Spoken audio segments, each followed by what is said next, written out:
Halo, selamat datang kembali di channel United Identity, channelnya fans Manchester United yang selalu berpikir logis dan sistematis. Tadi malam, seperti yang gue bilang dan banyak juga sih yang bilang, kita kalah ya dari Brentford dengan skor 4-3. Ya, ada yang bilang ini fun football ya, bermain buat senang-senang gitu ya, untuk cari-cari keringet gitu. Ada juga yang bilang ya kemarin lah gue bilang pas di preview, mungkin ini pertandingan amal ya, pertandingan sosial untuk Brentford, bagi-bagi poin ya. Jadi Manchester United ini klub yang dermawan gitu, selain bagi-bagi poin, kasih kesenangan buat fans lawan gitu kan. Makanya sepertinya sih kayaknya rezekinya cukup bagus nih Manchester United nih, bisa menang di leg pertama ya, Europa League semifinal lawan Athletic Club. Ya kalau dibilang ini kok pertandingan kayak dilepas gitu ya, harga diri kemana, ada yang ngomong gitu. Nggak juga sih. Gue udah 36 tahun ya mengikuti Manchester United. Sir Alex Ferguson berapa kali kok ngelepas game gitu, ngelepas pertandingan. Ya dia dengan masang pemain-pemain muda gitu, dengan masang pemain-pemain cadangan, dengan merubah strategi. Sir Alex Ferguson berapa kali kok seringnya. Jadi bukan hal yang tabu gitu, atau hal yang kayak melanggar norma gitu, norma sebuah klub besar gitu. Enggak juga. Ada ya, dalam organisasi kan ada tujuan jangka pendek, tujuan jangka panjang ya, seperti itulah ya. Target yang urgent, target yang penting, target yang bisa dipinggirkan atau ditempatkan dulu di prioritas 3, 4, 5 gitu. Target prioritas, target non prioritas kan kayak gitu ada. Gue ingat waktu itu 2006-2007 kalau nggak salah, kita itu ada di, kita turun deh ke Liga Eropa karena penyisihan grup Liga Champion kita peringkat 3. Ya Sir Alex Ferguson kayak ngelepas aja gitu loh. Itu lawannya Ajax, kalau Ajax Amsterdam. Kita kalah, tersingkir. Tapi yang dia mainin itu pemain-pemain cadangan, pemain-pemain mudanya. Kalau saya zaman-zaman Gabriel Obertan gitu, main-main lah gitulah. Terus ya pemain-pemain cadangan lah.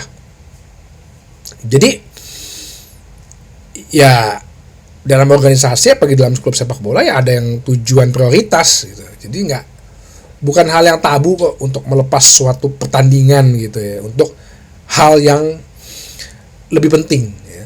Ya kalau fans Brentford sih wah seneng aja, cuman kalau kita kan yang paham gitu ya, yang bener-bener fans kan ya relax lah. Gue cukup senang sebenarnya walaupun kalah gitu ya, cukup happy. Kenapa? Hal yang membuat gue happy adalah yang pertama,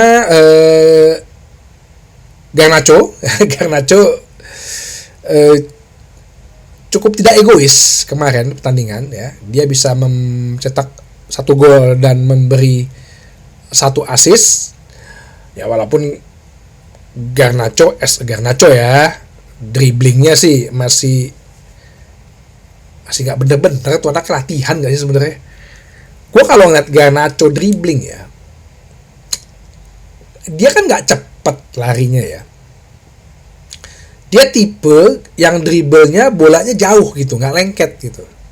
Sebenarnya lo nggak apa-apa dribbling kayak gitu. Kalau lo ingat dulu Roberto Carlos, tuh dribblingnya gitu tuh, bolanya dilewatin dulu, tapi larinya dia kenceng. Ya, kalau tipe dribbling bolanya lengket kan, ya kayak Zerzi lah. Ya kalau yang udah master ya kayak Lionel Messi gitu, kakinya nempel, bolanya nempel, larinya cepet pula. Ya sekarang ya Garnacho tinggal mempertingkatkan diri teknik dribblingnya lah. Lo belajar handling bolanya, bagaimana kontrol bolanya, bagaimana supaya bola itu lengket di kaki lo, atau ya lo melatih otot-otot kaki lo supaya sprint lo cepet gitu. Jadi dia tuh kalau gue lihat dia ngedribble itu pasti begitu dia touch itu bolanya itu bisa setengah meter di depan dia gitu. Harusnya kan ya minimal ya lo deket lah, nempel gitu. Kecuali kalau lo mau dengan teknik seperti itu ya lari lo mesti cepet. Jadi lo kayak ngejar bola, dribbling ngejar bola gitu ya. Anak-anak sekolah sepak bola pasti tahu ini sih. Atau yang belajar bola gitu ya. Jadi lo kayak ngejar bola gitu tekniknya. Tapi kemarin sih dia untungnya tidak egois ya. Jadi mungkin kalau instruksinya ya udah deh, kalau emang kapasitas lo dribbling aja susah gitu, ya lo cobalah kombinasi dengan pemain tengah untuk shooting ya, karena shootingnya sih cukup bagus ya, tapi harus punya space minimal semeter gitu buat dia. Terus yang gue happy juga di pertandingan ini ya Amad Diallo bisa mencetak gol setelah dia cedera ya, cedera engkel. Ya menurut gue ini petanda bagus. Ketika dia masuk kotak penalti ya gue udah ngeliat bahwa ini bisa nih dia membahayakan gawang lawan. Semoga dengan tusukan-tusukan dia masuk ke kotak penalti, drive in ke kotak penalti istilahnya, dia bisa menciptakan peluang ya, bisa banyak shoot, bisa mencetak gol ya, semoga ini berlanjut lah di pertandingan selanjutnya. Terus yang gua happy juga sih ya, kita bisa cetak lebih dari 2 gol ya di pertandingan ini. Walaupun terakhir cetak gol itu lawan Leicester City, kita menang 0-3. Itu juga kemenangan terakhir kita di liga ya. Dan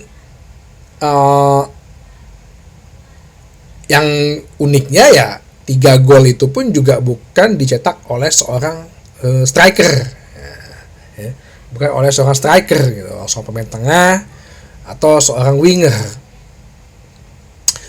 Mungkin happy-nya gue yang terakhir adalah ya bagaimana Amorim menurunkan pemain-pemain muda. Dengan kita menurunkan pemain-pemain muda ini, kita jadi bisa melihat gitu loh ya, sampai selevel mana, sampai sebatas mana kontribusinya pemain-pemain muda dan level permainannya ya. Kalau kata Amorim di press conference ya, pertandingan ini merefleksikan bahwa ya pemain-pemain akademi kita sebenarnya belum cukup siap loh gitu. Dan pemain-pemain cadangan kita juga yang senior toh masih banyak kekurangan ya, kayak contoh Luke Shaw gitu kan, udah dikasih kapten jelek lagi mainnya ya. Gak tahu apakah dia tidak cocok di formasi 3 back ini sebagai back tengah kiri. Kalau dia di wing back kiri kan, kalau misalnya ya dia di wing back kiri kan dia lebih bisa bikin crossing gitu, bisa bikin crossing ya. Gue tuh apakah dia nggak cocok. Kalau di zaman Ten Hag waktu kita pakai 4 back, dia bisa tuh menjalankan tugas sebagai back tengah kiri. Terus juga pemain muda kayak Hari Amas ya, lu bisa melihat bahwa dari sisi itu kan gol yang kedua ya, gol pertama itu kan dia kalah body dengan pemain Brentford. Terus juga banyak, dan 4 gol Brentford itu semua berawal dari sisi kiri pertahanan Manchester United. Nah, ini yang harus jadi pembelajaran ya, harus perlu diimprove lagi. Mungkin juga catatan gue terhadap Fredriksson ya, kemarin kan bilang bagus, tenang pembawaannya. Tapi ada juga tuh masih kesalahan-kesalahan dia kemarin tuh ya. Kalau lo lihat gol ketiga, gol keempat tuh dia punya andil dalam hal itu. Gol ketiga itu kalau lo lihat lagi di tayangan ulang,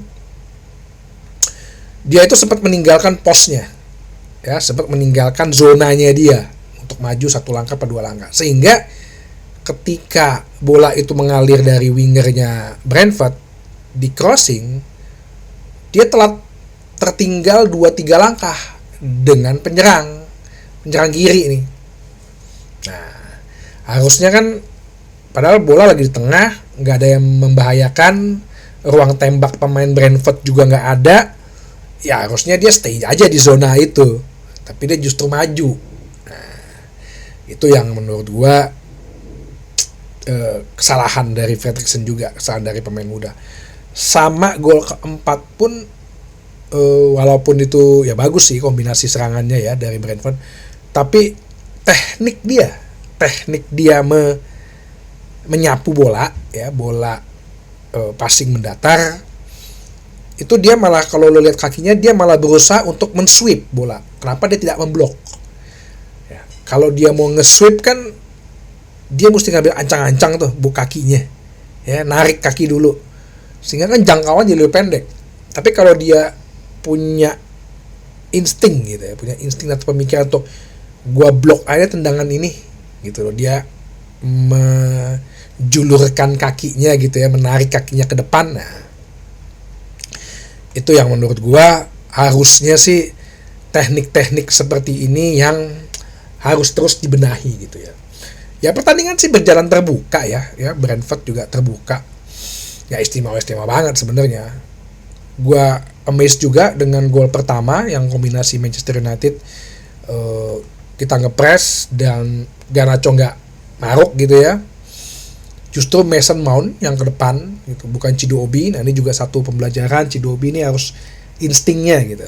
Jadi Chidobe ini kalau gue lihat, kalau catatan sebagai Chidobe ya, emosinya, nah, dia kalau nggak dapet bola masih kayaknya terbawa emosi. Insting dan positioning dia, ya kalau dia handling bolanya, dia narik lawan sih, gue bilang udah cukup oke lah ya. Mungkin dia karena ini didikan akademi Arsenal ya, harusnya kalau lebih lama lagi di Manchester United akan makin jago deh. Gol pertama itu ya murni kayak instingnya Mason Mount cepat ngambil posisi di mana, ya itu udah karena levelnya semakin ya jam terbang lah ya.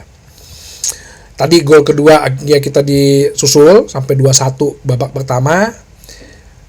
Kemudian 3-1 pas 1. Nah, itu dia tadi gol ketiga, gol keempat ya, karena gol kedua, gol ketiga Manchester United karena lebih kepada kitanya udah Brentfordnya udah bermain lebih terbuka sih sebenarnya, lebih terbuka. Jadi ya gak usah diratapi kekalahan ini. Kita tunggu aja hari Kamis ya. Bagaimana hari Kamis kita akan menghadapi di Athletic. Mungkin striker mereka udah fresh. Nah, kita tunggu aja. Jadi pertandingan ini anggaplah pertandingan yang fun football, memberikan kesukacitaan buat para fans Brentford. Nah, sedangkan kita sukacitanya nanti kalau kita lolos ke final Europa League. Oke? Sampai ketemu lagi di bahasan berikutnya di channel United Identity, channelnya fans Manchester United yang selalu berpikir logis dan sistematis. Terima kasih.